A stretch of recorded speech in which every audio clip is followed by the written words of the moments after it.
Bonjour à tous, c'est Virginie, je suis ravie de vous retrouver pour une nouvelle vidéo consacrée à de nouvelles idées lecture. Donc je vais vous présenter mes dernières lectures et également mes nouvelles acquisitions livresques de livres fantastiques. Avec un thriller par contre dedans, sinon le reste c'est du fantastique. Donc pour ceux qui connaissent un petit peu la chaîne, vous savez que je suis passionnée de lecture et aussi d'écriture parce que j'ai autopublié déjà plusieurs livres et il y en a d'autres qui sont encore en cours d'écriture. Donc je vais faire une petite parenthèse qui va pas durer longtemps, juste pour vous présenter en fait mes propres news, donc à moi personnel. Donc si ça ne vous intéresse pas, je vous force absolument pas à regarder cette partie là. Donc je vous inviterai à avancer un petit peu la vidéo pour la présentation des livres. Donc côté news personnelle, pour ceux qui le savent aussi, donc j'ai déjà lancé 2 financements participatifs Ulule sur le site Ulule pour ma trilogie fantastique La Princesse des Monts Vertigineux. Donc quelque chose de très épique avec plein de magie, des dragons, des phénix, etc. Donc voilà un petit peu mon univers. Je vous avais fait un résumé sur une autre vidéo. Si toutefois ça vous intéresse, je vous referai aussi une vidéo vraiment consacrée qu'à ça. Je voulais juste vous montrer, en fait, j'ai fait des illustrations des personnages. Donc je voulais voilà, vous montrer ce que ça donne. Donc voilà les personnages, certains des personnages de mon livre, donc qui apparaîtront ces illustrations dans le tome 3. Donc ici vous avez la dirigeante des fées Faliaka, ici vous avez Cyclone, le grand baraquet là qui est un seigneur de guerre. Vous avez à côté un autre seigneur de guerre qui s'appelle Kovem. Vous avez ici le général Faucon capable de se transformer en corbeau. Ici vous avez Andrew, aussi un autre seigneur de guerre qu'on voit très peu dans le roman. Je pense qu'il y aura un petit peu de ses aventures dans le troisième. Le troisième je suis en train de le corriger pour information et puis de rajouter aussi quelques pages. Et ici vous avez Solia qui est la fille du roi des fées. Donc voilà, je me suis amusée à faire de petites illustrations comme ça que je trouve vraiment super top. Vous me direz ce que vous en pensez.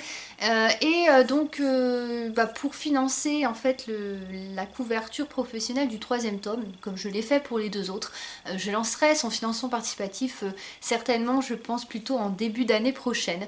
Je vous tiendrai au courant de toute façon sur mes réseaux. Vous pouvez aller sur ma page Rêve en Poème si ça vous intéresse de regarder mes actualités. Et puis vous avez aussi des pages qui sont disponibles sur le site Wattpad où je publie aussi mes écrits. Je vous mettrai ça en bas de la vidéo pour ceux que ça intéresse. Donc voilà, c'était la petite parenthèse. Et aussi j'ai eu mon premier commentaire parce que mes 2 premiers livres, La Princesse des Monts Vertigineux, sont disponibles sur le site Kobo. Je vous mettrai également le lien si toutefois ça vous intéresse de les lire en format e-book. Et j'ai donc mon tout premier commentaire, donc j'étais super contente. Une personne qui a noté 5 étoiles sur 5 le 2e tome de mon roman fantastique, donc je vais vous le lire. Donc vous avez FD qui dit: incroyable histoire, j'ai adoré, à quand la suite? Je veux connaître la suite des aventures de la guilde. Donc merci beaucoup FD, au cas où cette personne visionne cette vidéo. Donc c'est vraiment super sympa, je suis super heureuse que ça vous ait plu. Donc pour la suite des aventures de Dark Shadow et d'Angelica, donc pour ceux qui s'intéresseraient, et bien comme je vous le disais, voilà, je pense un financement participatif à partir de l'année prochaine, début d'année prochaine, et la version e-book suivra, voilà, de ce dernier tome. Et je suis en train aussi d'écrire Prison Game, donc c'est un roman futuriste avec plein de choses, plein d'actions, des puces électroniques, des personnes qui sont contrôlées, donc une société un peu totalitaire du genre Big Brother. Voilà, c'est avec plaisir aussi que je vous ferai découvrir, j'espère aussi ce livre-là un peu plus tard. Voilà, il y aura certainement aussi un financement participatif, mais je vous en parlerai plus tard. Donc voilà, je vais vous présenter les livres de ma sélection d'aujourd'hui. Il y en a beaucoup. Je vais essayer d'aller assez rapidement pour certains parce que je ne les ai pas encore lus. Et donc du coup, comme il y en a beaucoup à présenter, je ne vais pas faire une vidéo trop longue non plus. Alors j'ai lu Reine des Ruines, le 2e tome. On l'avait attendu à un bon moment. On ne savait pas en fait si les éditions le sortiraient, parce qu'apparemment le premier n'avait pas trop marché. Donc ils ont ressorti c'est la duologie, hein, parce qu'il n'y en a que 2 en fait compte. Normalement ça c'est la fin. Donc il y a la duologie avec une nouvelle couverture, une couverture dorée. Le premier il était plutôt sur des tons rouges, etc. Mais un peu pareil sinon. Donc là j'ai beaucoup aimé. Vous avez en fait 2 sœurs, donc il y en a une qui a été formée pour un petit peu minauder, on va dire parader, pour devenir une grâce de l'empereur du royaume, et puis l'autre qui est tout le contraire, qui est la fille rebelle et surtout elle sait lire ce qu'elle a caché, parce que c'est une société totalitaire dans laquelle les femmes sont reléguées justement au rang d'un peu d'esclaves et n'ont pas le droit en fait de se cultiver, etc. Et donc du coup le problème c'est qu'elles vont intervertir leur place, et à la suite d'un quiproquo en fait, la sœur qui devait devenir la grâce, etc., des fils en fait de l'empereur, et bien elle va être parachutée en prison, et puis la deuxième, elle au contraire va rester à la cour et puis va être sélectionnée pour devenir une des grâces de Malaki, qui est l'un des frères en fait, qui va ensuite hériter du trône. Donc du coup voilà, dans ce deuxième tome, il y a en fait une des sœurs qui a organisé, je vais faire un petit spoiler, voilà, elle a organisé une rébellion en fait dans la prison, et puis la deuxième sœur, elle a découvert qu'en fin de compte elle s'était complètement trompée sur les frères, et qu'il y en a un à qui elle avait accordé sa confiance et c'était pas le bon. Donc du coup voilà, c'est vraiment encore palpitant, c'est une aventure vraiment super, féminine, rebelle, voilà, donc il y a de l'action, il y a de la romance aussi, donc j'ai vraiment adoré ce livre-là, que je vous conseille si vous aimez un petit peu on va dire les dystopies, les choses un petit peu fantastiques, romantiques, voilà. On n'est pas purement dans le fantastique là, mais voilà, avec beaucoup d'action, et puis plutôt je dirais un petit côté futuriste, voilà, dans un esprit aussi Big Brother, plutôt voilà, totalitaire, etc. Donc voilà, je vous conseille ce livre. Donc ensuite, le livre que je suis en train de lire, alors celui-ci je viens de le terminer, donc je suis passée au tome 3, je vais pas vous montrer tous les tomes, mais voilà, je vous montre juste un petit peu les deux formats aussi existants, format poche et le format on va dire normal. Donc ici vous avez, puis je suis en train de me dire que je vous le montre dans le mauvais sens, désolée, vous avez Né à minuit, donc là on est sur autre chose, plutôt dans l'esprit d'une colo sur les créatures, une colo de créatures fantastiques, on va dire ça comme ça, et Kylie est une jeune fille donc qui va intégrer cette colo là. Et puis elle va s'apercevoir que justement en fait tous les gens qui l'intègrent ont des pouvoirs, donc il y en a qui sont des loups-garous, il y en a d'autres, l'une de ses colocs est une sorcière, et puis la deuxième c'est un vampire, et elle, le problème c'est que personne ne sait ce qu'elle est. Normalement les autres sont capables de voir en fait la configuration du cerveau des autres et de savoir en fait à quelle famille entre guillemets d'êtres surnaturels ils appartiennent, sauf que elle va, et puis là dans le deuxième tome, elle découvre de plus en plus ses pouvoirs. En fait, elle se rend compte qu'elle a une force surhumaine.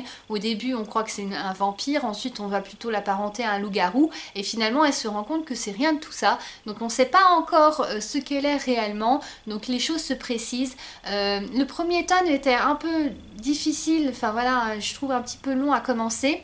Mais bon, pour un premier tome, disons que ça pouvait passer. Le deuxième tome, j'avoue que la première partie, je me suis quand même un petit peu ennuyée. Je trouvais que ça décollait pas, qu'on restait un petit peu dans le même esprit. J'avais envie que ça bouge un petit peu plus. Alors la fin, oui, on a quand même un petit peu plus d'action. Mais je trouve voilà, que ça peine un petit peu, même si j'ai quand même envie de lire la suite et de découvrir forcément vraiment qui elle est, ce qu'elle est, etc. Donc il y a plein de mystères encore qui entourent son identité, donc j'ai envie quand même de les découvrir.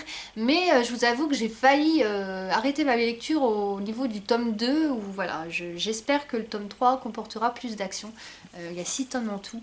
Et puis il y a également un Né à minuit Renaissance qui traitera par contre des autres personnages secondaires, donc c'est colocs, l'une vampire, l'autre sorcière, donc apparemment ça va vraiment se concentrer sur elle, sur ces personnages là. Donc voilà. Ensuite je viens de le recevoir, vous avez des petites choses qui étaient avec, un petit badge, un petit pins. Et donc c'est un gros livre, c'est Ara et le miroir du sorcier fou, la trilogie. Donc ça comporte 3 livres apparemment dans cette intégrale. C'est un financement participatif, donc j'ai participé sur le site Ulule. Vous avez des petites choses avec qui sont vraiment sympas. J'aime beaucoup celui-là, une sorte de parodie un peu de Retour vers le futur. Vous avez aussi un petit marque-page et puis la petite carte, voilà, comme ceci. Donc c'est vraiment bien fait au niveau des goodies. Alors j'ai hâte, donc il était dédicacé, j'ai hâte aussi de commencer sa lecture. Je vous lis très rapidement le résumé. Ara n'a rien d'aéro, il se passionne pour le théâtre fantastique et ses produits dérivés. Tant pis pour lui, un magicien fantasque l'a choisi comme apprenti. La faute à ce mystère qui condamne le garçon à alterner une sacrée poisse et des coups de chance. Embarqué bien malgré lui dans le monde des sortilèges, Ara découvrira que les mortelles créatures croisées au théâtre ne sont pas toutes imaginaires. Donc voilà, c'est prometteur, donc j'ai hâte de découvrir ce livre-là. Ça fait un petit peu héroïque fantasy, donc je vous dirai ce que j'en aurais pensé quand je l'aurai lu. Alors après, je vous présente aussi très rapidement, je vais pas vous lire son résumé, je laisserai un petit peu de suspense quand je l'aurai lu aussi. Je pense qu'il se lira assez rapidement parce que c'est écrit quand même assez gros dedans. C'est un livre qu'on m'a offert comme cadeau, quelqu'un de la famille voilà, qui est parti sur l'île d'Oléron. Et donc vous avez Clair Obscur sur le bassin de Marraine-Oléron. Donc c'est un thriller polar on va dire, enfin ça a l'air, donc qui se passe là-bas. Donc du coup voilà, j'ai hâte aussi de le découvrir. Ça va être un style un peu différent de ce que j'ai l'habitude de lire, mais on verra bien ce que ça donne. Donc voilà, je lirai le résumé dans une autre vidéo parce que je veux pas trop que ça traîne en longueur non plus. Ensuite, vous avez La Malédiction d'Evanie. Alors celui-ci, je l'ai trouvé à Nose, pas cher du tout. Hein. Et donc du coup, ça m'a attiré au niveau de sa couverture que je trouve très jolie. Ça a l'air d'être un livre plutôt jeunesse. Et puis surtout, c'est un livre écrit par oui c'est ça, Janine, donc une allemande. J'ai pas l'habitude de lire des... bon, bien sûr il est traduit, hein, parce que je ne parle pas l'allemand, mais j'ai pas l'habitude voilà, de lire des livres allemands fantastiques, donc on verra ce que ça donne. Je vous lis aussi très rapidement.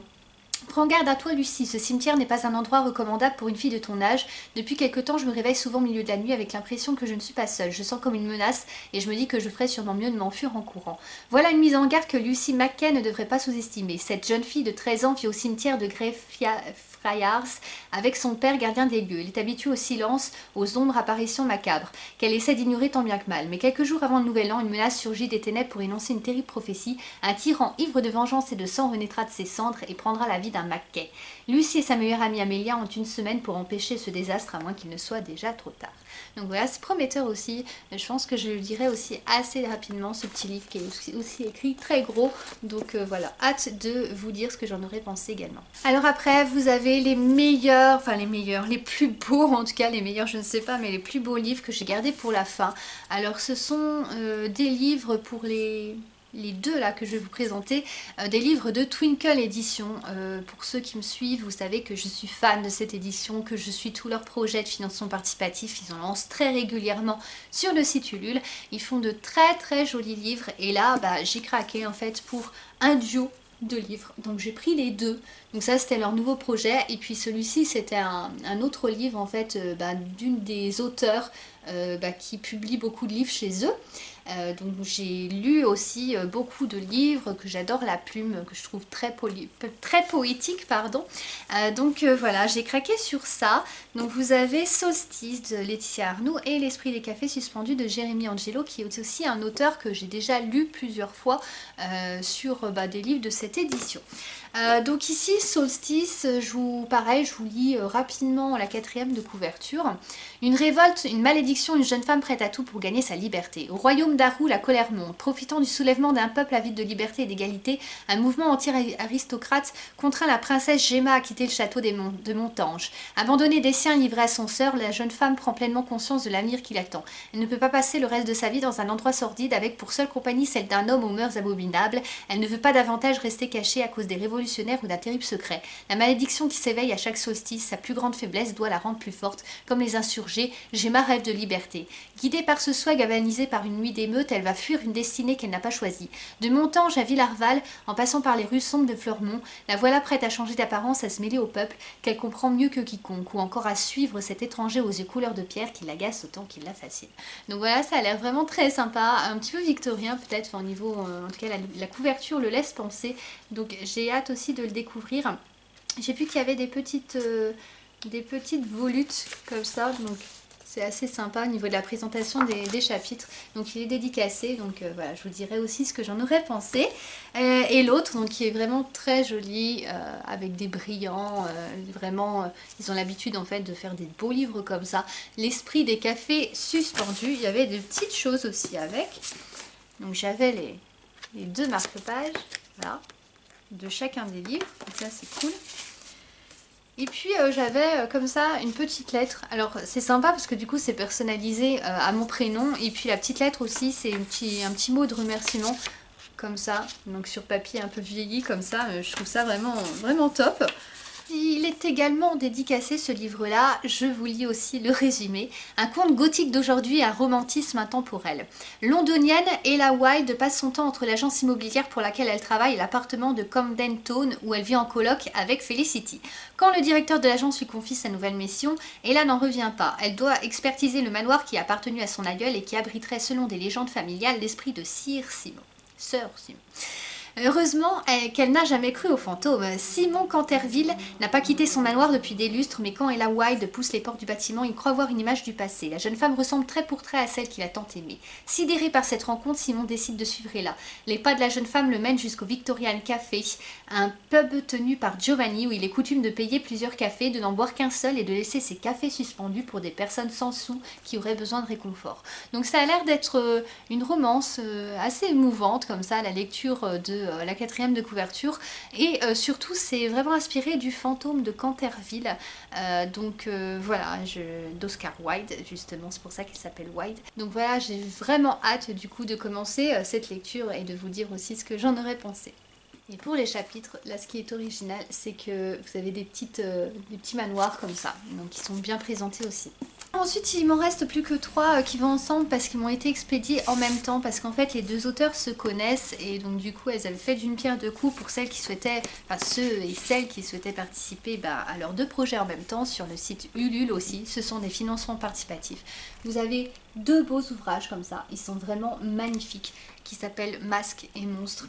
Et le premier, en fait, je crois que c'est le premier celui-là. Celui-là, ça doit être le 2e. Ou le contraire, j'ai un doute. Mais en tout cas, celui-ci, eh bien, a des petites illustrations comme ça sur la tranche. Je trouve ça magnifique, franchement super joli. Et donc, je vais vous lire les résumés qui sont très très rapides. Dans ce lieu hors du monde, certains meurent de jeunesse, d'autres vivent 1000 ans. Les siècles se traversent en quelques kilomètres, les monstres d'aujourd'hui côtoient les dieux d'antan. Et l'autre, 2 sœurs déjantées, 3 garçons louches et beaucoup trop d'animaux fantastiques. Donc ça a l'air vraiment super sympa, il y a une petite touche d'humour aussi. J'ai vraiment hâte de découvrir cet univers qui m'a l'air très prometteur. Et à la fin de chaque livre, en fait, vous avez des illustrations avec comme une sorte de carnet de croquis ou de journal intime, hein, c'est un peu présenté comme ça. Et je trouve ça vraiment fantastique. Fantastique à souhait, voilà.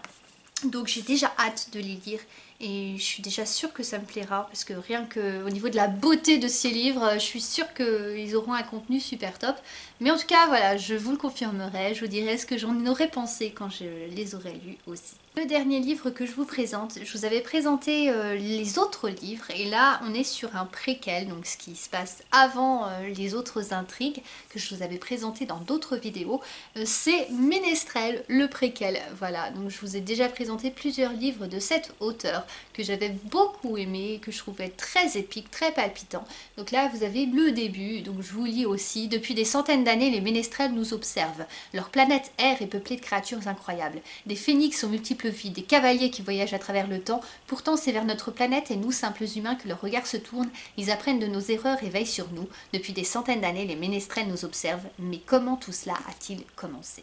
Donc voilà, j'avais beaucoup apprécié les gros pavés, parce que c'était vraiment des pavés, hein, dont elle avait fait aussi les financements participatifs sur le site Ulule, cet auteur-là. Donc c'est avec plaisir que je découvrirai ça. J'avais trouvé ça au final une épopée vraiment très émouvante de ces ménestrels très mystérieux, capables de plein de choses et de contrôler un petit peu le fil du destin des hommes. Donc du coup voilà, je vais découvrir ça dans ce premier tome et je vous dirai également ce que j'en aurais pensé. Ah, c'était tout pour cette vidéo, j'espère qu'elle vous aura plu. N'hésitez pas à laisser vos commentaires comme d'habitude en bas de la vidéo, c'est avec plaisir que je vous lirai et que je vous répondrai. Je referai d'autres vidéos encore très bientôt, donc déjà quand j'aurai lu les livres sur ce que j'en aurais pensé, hein, comme je vous l'ai dit. Également sur des nouvelles acquisitions d'Idle, je crois que je vous ai pas trop montré, enfin voilà, je voudrais peut-être refaire une vidéo là-dessus, pour ceux à qui ça peut plaire. Et puis j'avais aussi une autre vidéo encore sur les figurines. Je referai peut-être une box vêtements si toutefois ça vous plaît. Enfin n'hésitez pas à me dire ce que vous en pensez, ce que vous aimeriez voir aussi sur la chaîne. Donc voilà, merci d'avoir visionné en tout cas cette vidéo. N'oubliez pas de vous abonner pour suivre les prochains contenus sur la chaîne. Et puis à bientôt pour d'autres vidéos. Salut à tous.